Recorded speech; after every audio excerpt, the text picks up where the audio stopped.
Third question. Form the pair of linear equations for the following problems and find their solution by substitution method. जैसे first question में बता रहे हो, the difference between two numbers is 26 and one number is 3 times the other. Find them. Question एक छोटा सा यहाँ पे ट्रिक है इसके अंदर कि जब मुझे नंबर के बारे में कुछ मेंशन ही नहीं है तो मैं सबसे पहले लेता हूं let the larger number be X and the smaller number be y. अब उसके बाद कह रहे हैं जो larger number the difference between the two numbers is 26. Difference जो है 82 according to the question. Difference की बात करें तो हमेशा अंडरस्टूड सी बात है कि बड़े में से छोटा माइनस होता है, छोटे में से बड़ा कभी माइनस नहीं होता. तो डिफरेंस है x minus Y larger number minus smaller number equal to हमें गिवन है 26. ये मेरी फर्स्ट इक्वेशन जनरेट हो गई है. उसके बाद कह रहा है and one number is 3 times the other. तो अंडरस्टूड सी बात है जो लार्जर नंबर है वही 3 टाइम्स होगा स्मॉलर नंबर का. इसको भी इक्वेशन में कन्वर्ट करते हैं स्टैंडर्ड फॉर्म में. तो ये हमारी दूसरी इक्वेशन आ गई है. सॉल्व करते हैं 1 and 2. 1 and 2 को सॉल्व करेंगे तो बोला गया जैसे क्वेश्चन के अंदर स्पेसिफिकली मेंशन है कि यूज द सब्स्टिट्यूशन मेथड. तो सब्स्टिट्यूशन मेथड के अंदर हम x या y हमारी मर्जी हम किसी को भी सब्स्टिट्यूट कर सकते हैं.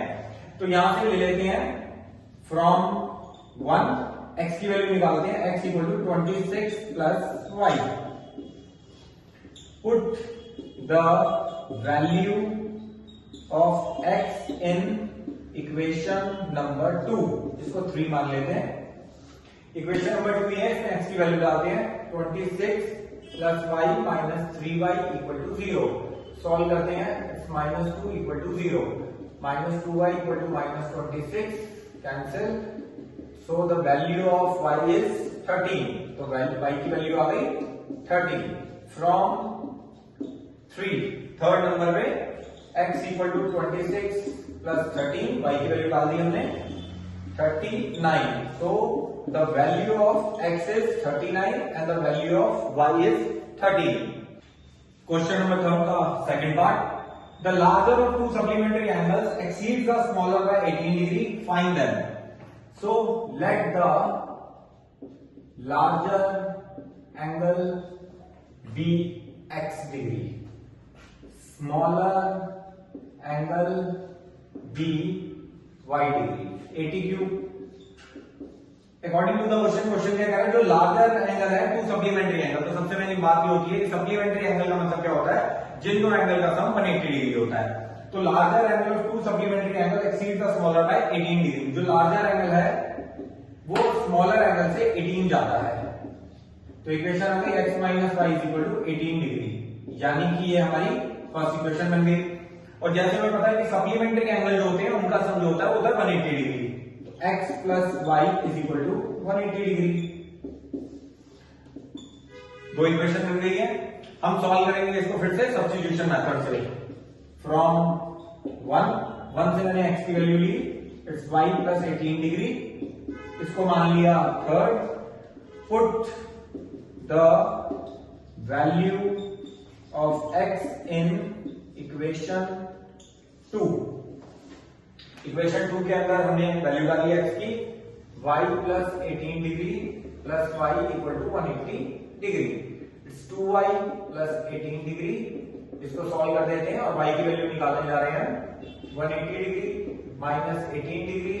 It's 261 2y. तो y की वैल्यू आ गई 162 अपॉन 2 81 डिग्री. फ्रॉम 3 माना था हमने.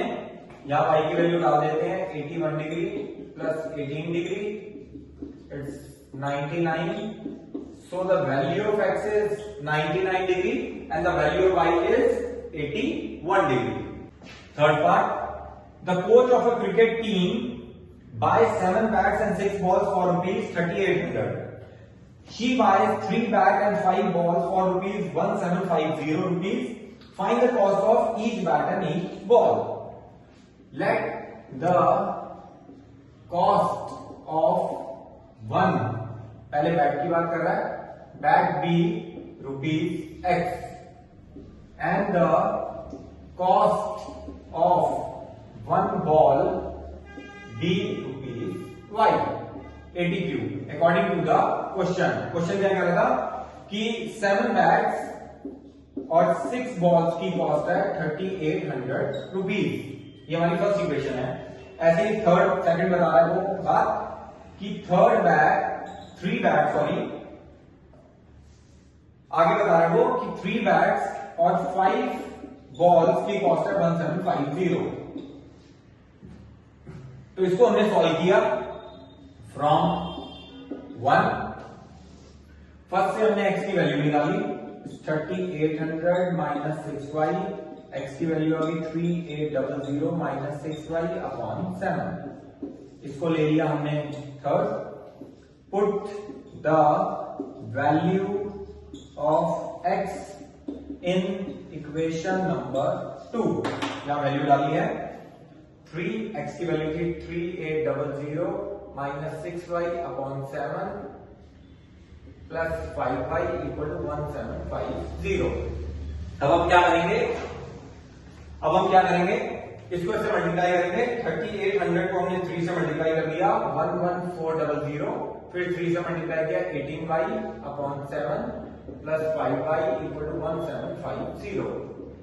एलसीएम लिया 11400 minus 18y plus 35y 1750। 11400 plus 35 minus 18 17y, 7 को यहां मल्टीप्लाई कर दिया 1750 इंटू 7 12250, 17y 12250 माइनस 11400, सबट्रैक्ट किया 11400 यू विल गेट 850। y की वैल्यू आ गई 850 अपॉन 17, डिवाइड कर दिया 17 से, इट्स 50। तो y की वैल्यू आ गई 50 फ्रॉम 3। थर्ड में वैल्यू डाल दी x इक्वल टू 3800 माइनस 650, यहां वैल्यू डाल दी 7, सॉल्व करा 300 अपॉन 7, 3500 अपॉन 7, x की वैल्यू आ गई आपके पास में 500। So cost of one bat जो है वो है 500 का, और जो कॉस्ट ऑफ वन बॉल है वो है 50।